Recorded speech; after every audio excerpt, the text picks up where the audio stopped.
anytime you have a design, there's a designer behind it. Anytime you have a design, there's a designer.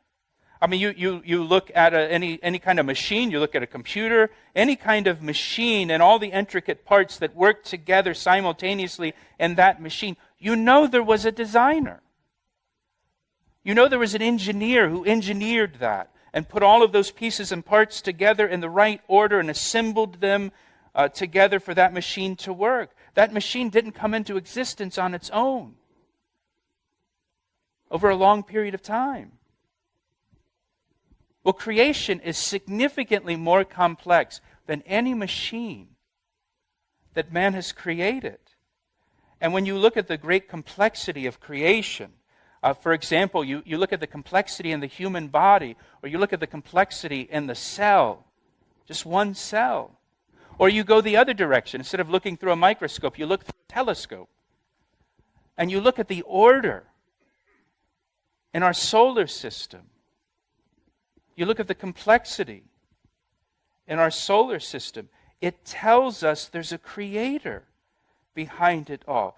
Design means there's a designer every time. And you see that in creation. Again, Psalm 19 says, creation displays God's handiwork, and day after day, creation speaks, it says in Psalm 19. Every day, creation speaks to us. And what does creation say? There is a God. There is a God. There is a God. There is a God who made all of this. Now listen to what it says in Romans chapter 1, verse 18. Listen to this. Romans 1:18. The wrath of God is being revealed from heaven against all the godlessness and wickedness of people, it says, who suppress the truth by their wickedness. Since what may be known about God is plain to them, because God has made it plain to them, for since the creation of the world, God's invisible qualities, His eternal power, and His divine nature have been clearly seen, being understood from what has been made, that's us, so that people are without excuse. Paul says in Romans chapter 1 that God's eternal power and divine nature are clearly seen and understood through creation around us. Paul says God has made it plain. He's made it plain to every person through creation.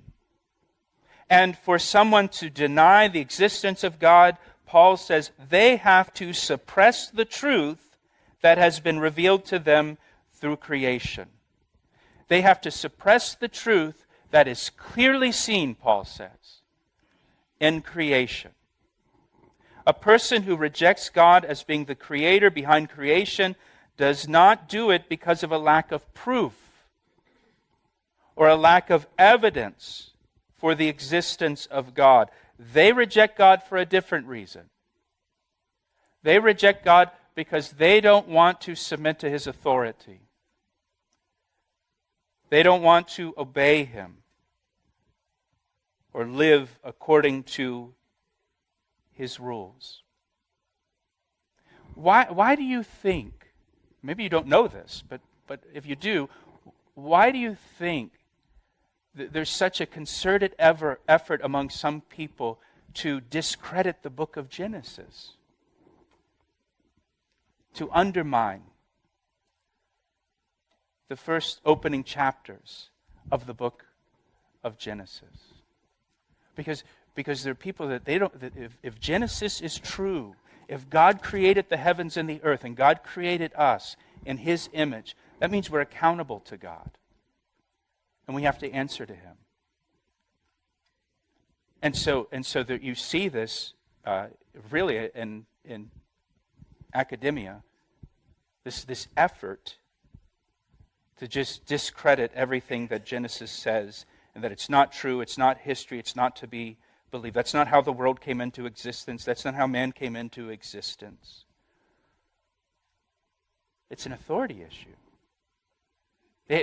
Paul, again, he says they've got to suppress the truth that is clearly seen, that's clearly revealed to them, that God has made plain, to say that there is no God, or that God didn't create all of this.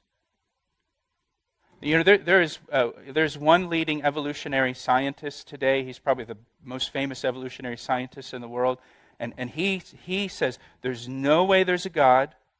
There's no way that Genesis is true. It's folklore. And when asked where he thinks life came from on the earth, he says that it's highly possible that aliens from another planet came and brought life to this planet and seeded this planet with life. Genesis, there's no way Genesis is true. There's no way there's a God that created everything. But aliens, right? So there's listen, I'm not trying to get a laugh out of that. I'm just saying there's something more going on there. There's something more going on. If that's your conclusion as a scientist. That aliens is a more reasonable explanation for how life began. That in the beginning God created the heavens and the earth. So the Bible doesn't attempt to convince us of the existence of God because it's really not necessary. Creation does that for us if we're honest. And so now verse 1 again. Verse 1 shows us really several truths about God and several truths about our universe that we want to talk about today. First of all, verse 1 shows us that there is one God who is creator of all. One God who is creator of all. And you might think, well, that's pretty obvious. That's not very profound to say that. Understand that when Moses received Genesis from the Lord, that this was profound. Because at that time, people were worshiping all kinds of different idols and gods they created. Most of the gods that in the ancient world, if you think back to like a Greek mythology class that you took or something in college, most of the gods that people worshipped at that time, they were regional gods, they were tribal gods, they were tied to geography, they were usually created gods, they usually were part of nature or represented in nature in some way. They weren't all powerful. You know, you think about in the Bible, Baal. People worshipped Baal because they believed Baal would cause the rain to fall on your crops and make your crops grow. The Philistines who lived along the coast, along the Mediterranean Sea, they were fishermen. So they created a god named Dagon, who was the fish god, who would bless your catch, so you'd catch more fish. In Egypt, they worshiped the Nile River as a god because from the Nile River they got food and water and sustenance from the Nile River. So they made the Nile River a god. They worshiped the sun because from the sun they got light and warmth and that kind of thing. You see, so up to this point, all the gods in the world are all tied to creation. They're all tied to geography. You know, there's the golden calf in the book of Exodus. Well, now, for the first time, the true and living God declares, no, there is one God, and He is the creator of all. That's never been stated before in human history until Genesis 1:1. So there's one God, He's creator of all. Verse 1 also shows that God existed before creation, before the heavens and the earth. The Bible teaches that God is eternal, that He has always existed. He has no beginning. He has no end. He is the eternal God. Psalm 90, verse 2, before the mountains were brought forth, or ever you had formed the earth and the world, even from everlasting to everlasting, you are God. He's eternal. In Isaiah chapter 40, verse 28, have you not known, have you not heard, the everlasting God, the Lord, the creator of the ends of the earth, He neither faints nor is weary. His understanding is unsearchable. He's the everlasting God, and He's the creator of all. Verse 1 also shows us that God is powerful because He made the heavens and the earth. So He must be powerful.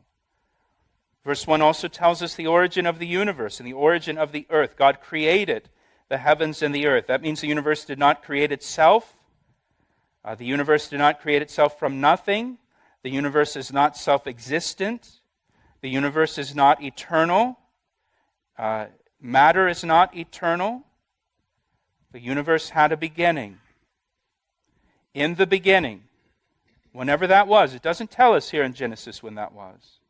But in the beginning, God created the heavens and the earth. And since God is our creator, that means there's a meaning to our existence.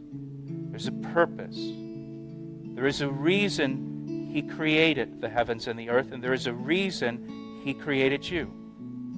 And He created me in His own image.